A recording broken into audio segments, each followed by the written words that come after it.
Welcome back sa Cyber Chat Season 2. At pinagsama-sama nga natin ngayong araw ang tatlong Voice of the Youth na speakers last National Youth Leadership Summit. Give it up to David, Miel, and Jazz!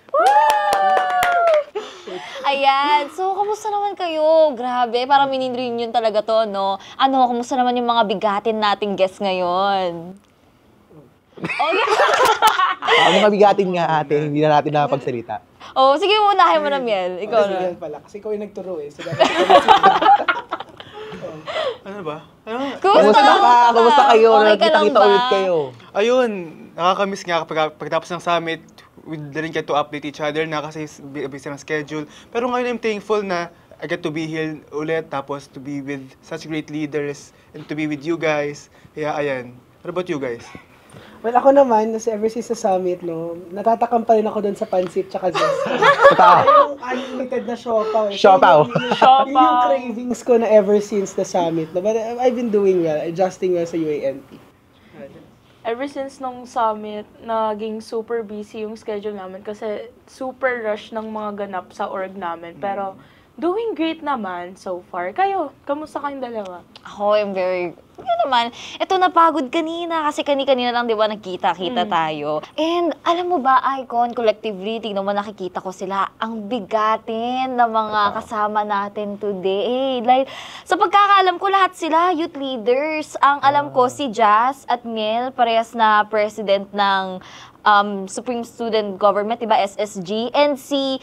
Ano naman, si David naman, alam ko, coordinator siya ng Debate Society. Tama ba ako? Yes. Diba? President ka ba doon? President or Marlix? coordinator? Parehas naman yung trabaho. Bigatin. Ayoko kausap to eh, kasi parang feeling ko matatalo ako lagi.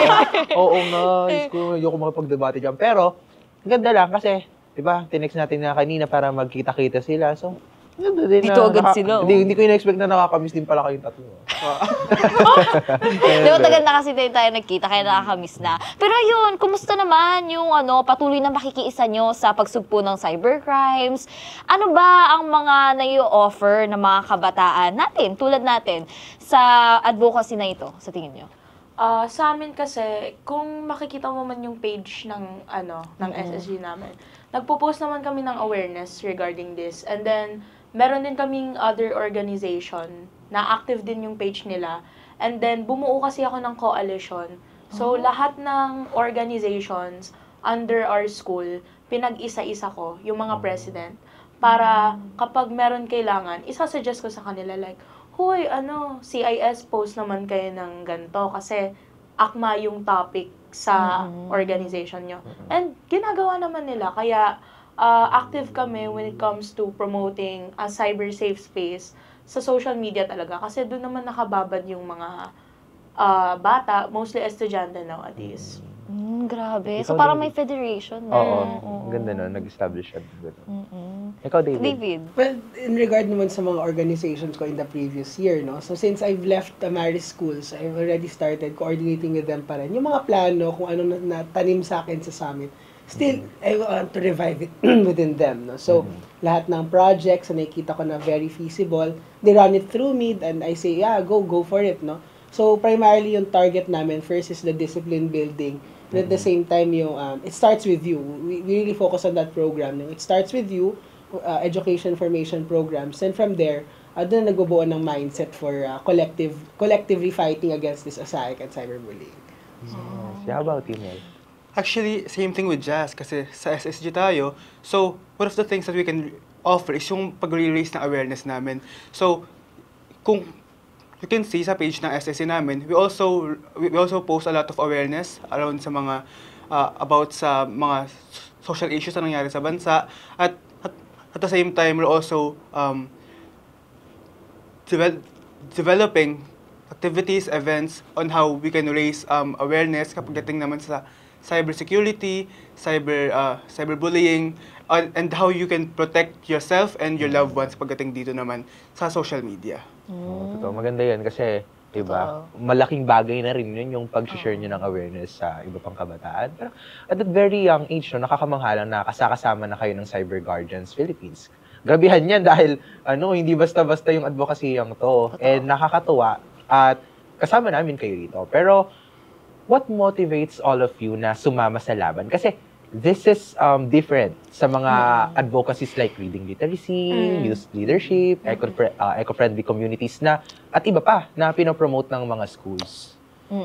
So, I have past experiences. I've been bullied, I've bullied. Kasi sa social media world, to me, it may be small, pero yung mga lumalabas pala sa bibig ko, it affects others. So, syempre, may mga ganun tendencies na may lalapit sa akin na, Jazz, hindi ko nagustuhan to, hindi ko nagustuhan yan. Or ako, lalapit ako sa kanila, Be, hindi ko nagustuhan to, hindi ko nagustuhan yan. So, the fact na it happens to me, it happens to others, it happens to my friends, it happens to the students of Buting Senior High School, that motivates me to keep going. Kasi syempre, no one deserves to experience a space na nakaka-threaten pala sa kanila when it's supposed to be safe, diba? Yeah, I am. Well, if you ask me that question, sometimes people would, what motivates me? Sometimes people would come up to me and ask me for advice, or I myself would ask advice from other people, and I seem to think, this is an endless thing. Lagi na lang tayong may problema with regards to self-security, self-confidence, and this has to draw from something. And very rampant ngayon siguro social media. So having experienced my own version of having been sexually harassed back then when I was in grade 7, I was a very young person back then. Then someone asked me for certain pictures of me online. I did not know this person, but then I was forced. I sent pictures, and for all I know, it caused so much psychological trauma on me. And then when I grew older, students would come to me and also say the same thing. And these things are very not motivational in the respect that you're happy, but motivational in the respect na teka lang, may problema talaga. And for me, ito yung nag-uudyok sa akin, kailangan natin gumawa ng solusyon or at least be part of the solution ng problema ko. So that's what motivated me. Para sa akin naman, one thing, job is not done. I will keep going, we will keep going until there is no children and youth that keeps being harassed, bullied, and sexualized in on social media. Para sa akin kasi, I've also been exposed sa child pornography. Meron when I was in elementary school, there was people from foreign countries that would ask inappropriate pictures from me.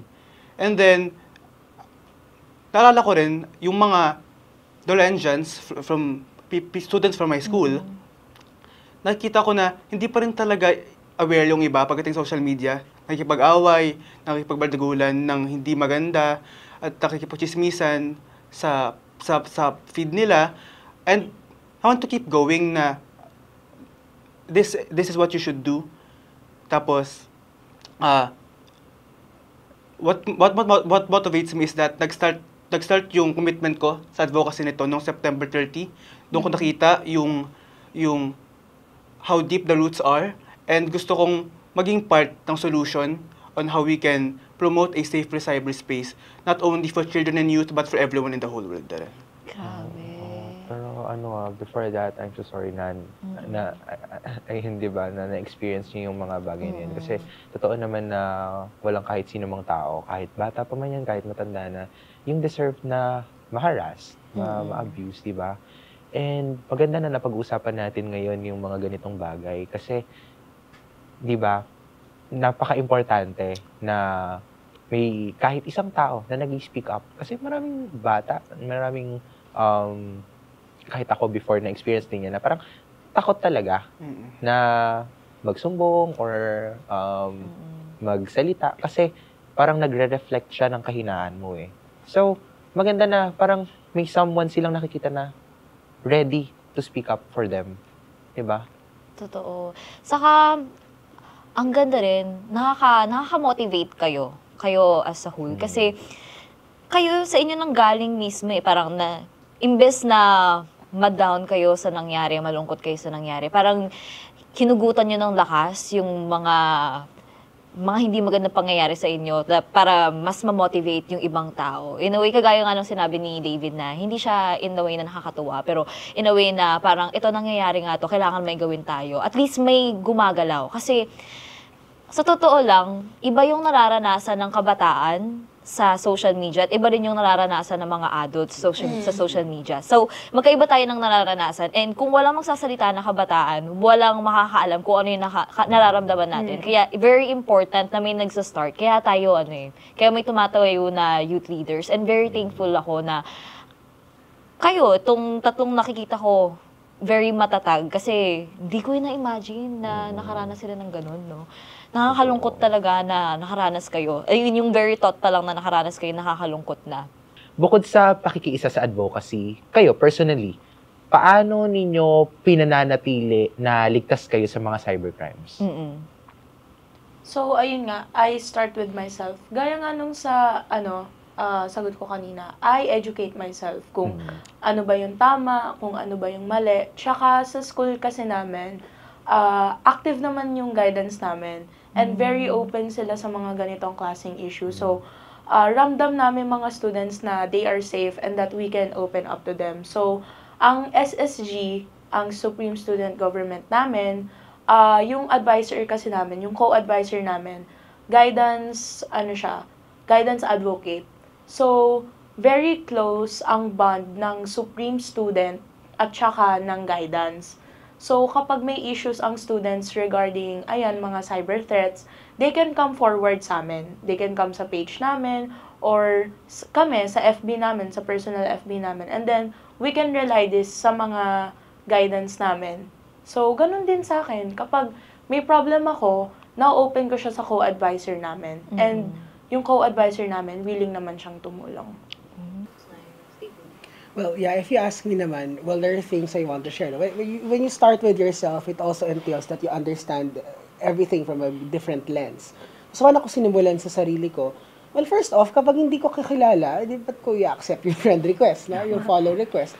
You keep things private. I keep things private. There are some things I only share with a certain group of people, and that's fine. But something I took from the summit, there's a great duplicity in our time. Kung maraming duplicate na tao, may double standard, kailangan tayo yung magbabago ng standard na yon. So in that respect, what I did first thing was I removed all of my dump accounts, out accounts.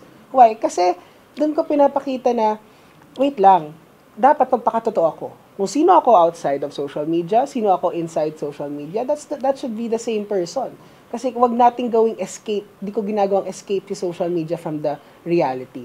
And in the same manner, whenever I conduct myself on social media, hindi ko tinatanggap na this is a place where I can be anonymous. No, kasi it's very rampant ngayon na kumari may mag-post ng video of a nude celebrity, people will comment agad, makikita mo sa comments, puro pa send link, add GC, send it to me. And I think that's very scary, no? And these profile pictures, they're of anime characters, of pseudonyms. And ito yung problema natin. Kailangan ipakita natin kung sino tayo online.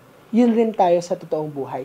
Huwag tayo magtago. And that was something I really took. And then secondly, or if not the second, sumami na ako nasabi, I'm so sorry, no? But additionally, ang ginawa ko, pag may problema ako with someone, I don't post them online. You talk to them privately. Walang story, walang Facebook tag, walang parinig. Kung may problema ka, pag-usapan nyo. Yes. Just like what they said naman, so sa akin, is to embrace your light. Alam ko sa sarili ko na I am loved, I am cherished, I know for myself that I am talented, I know for myself that I am capable of things that is being given to me, and at the same time, I also love those around me, build a greater bond around them, for them to be comfortable, and at the same time, to embrace the world around them, not only sa social media, but at the same time, yung real world that nagnagalawan natin, for them to not just may babad yung sarili na sa social media. Kasi, one of the things nga on why people use social media is for validation. They seek validation doon kasi hindi nila nakukuha yun from the real world. Especially sa mga bata. Kasi yung mga parents nila, palaging nasa work, pag-uwi naman sa bahay, puro work pa rin natupag. So, they go to social media para makakuha ng mga external validation. They find friends there. Tapos at the same time, sa paggawa nila nun, they embrace the notion of anonymity. Ayun nga, yung pagiging anonymous. At the same time, ayun nga, hindi nila naiintindihan yung dangers yung dangers that comes with being or doing so. And for me naman, gusto ko magbigay ng tulay sa kanila for them to truly express to truly express their feelings, their emotions comfortably on social media without walang natatapakan na tao. At yung SSC namin, yung buong school namin is a safe space for you to open up. Kasi lahat tayo dito accepted at sabi nga ng aming school directress, bawat isa mahalaga. Totoo. Ang Ang dami ganda kong nun, oo. natututunan, no? Totoo, ang ganda ng sinabi ni Jazz na dito pumasok yung kahalagahan ng pagkakaroon ng tao na malalapitan. Yung guidance, for example, yung guidance counselor nila. Sa tuwing nakakaranas ka ng, for example, yung cyberbullying. Si David naman, ang share naman ay about sa yung social media nagiging escape ng mga bata, especially yung mga hindi ganong nabibigyan ng atensyon ng family. Nagagamit yung social media para bumuo ng alter accounts, ipakita doon yung, or maglabas ng saloobin na usually dapat talagang pinag-uusapan ng personal, face-to-face, harapan. Pero dahil nga wala silang panahon para, or walang panahon yung tao na gusto nilang kausapin, nagagamit yung social media para maging part ng problema palalo. Totoo. And si Miel, ang sinabi naman ay yung tungkol sa kahalagahan ng tao, yung pagbavalue, yung insecurities kasi. Usually, di ba? Nagsisik nga tayo ng validation sa social media kasi insecure tayo sa sarili natin. May mga bagay tayo, may mga insecurities tayo na gusto nating makita ng iba na parang ma-value tayo ng ibang tao. Makita natin na parang ang sarap kasi sa feeling na hindi mo kakilala, tapos kinukumusta ka, binibigyan ka ng mga compliments, di ba? Pero siguro doon nga natin nakikita yung balance, yung pagbabalanse sa paggamit ng social media. To be honest, parang nag-root siya eh. Ang bottom line siguro, yung may makakausap ka. Siguro dito papasok yung importance ng guardians or parents, no? Kasi kung ikaw may nararamdaman ka and madaling lapitan yung guardian mo, madali mo masasabi. Dito rin papasok yung hindi mo kailangan magpakita ng other self mo. Hindi mo kailangan i-cage yung sarili mo sa isang personality sa social media dahil nga natatakot kang ipakita yung tunay mo. Kasi nga meron kang nakakausap talaga. Ganon din yung kay Miel. Din papasok yung self-love. Kasi kung yung parents mo, nabibigyan ka ng platform in person talaga na makausap sila and ma-express yung feelings yun at isa't isa, mafe-feel mo na may nakikinig sa'yo, may handang magmahal sa'yo, ano ka man, di ba? Diyan na pumapasok lahat yung kaya napaka-important ng role ng parents sa pagmo-monitor ng ating social media usage. Hindi lang yun, pagko-communicate sa ating mga problema, lalo na nakakaranas pala tayo ng mga iba't ibang cybercrimes. And napakalala na niya. Habang lumalala siya through the years. Sobrang dami naming nakuha sa inyo ngayon. Sobrang dami naming natutuhan sa inyong tatlo. And maraming salamat kasi sinamahan nyo kami ngayon, nakipagchikahan kayo sa amin today. At ayun, sana gaya namin na maraming nakuha sa inyo, marami din nakuha yung mga viewers natin. Thank you very much, Jazz, David, Miel. Talagang ang dami naming natutunan ngayon. And talagang nag-enjoy kami dito sa ating mini reunion, di ba, Icon? At talaga namang cyber ready ang kabataan kung bukas ang isip at puso nito sa mga nangyayari sa bansa, lalo na sa kaso ng mga cybercrimes. Tama.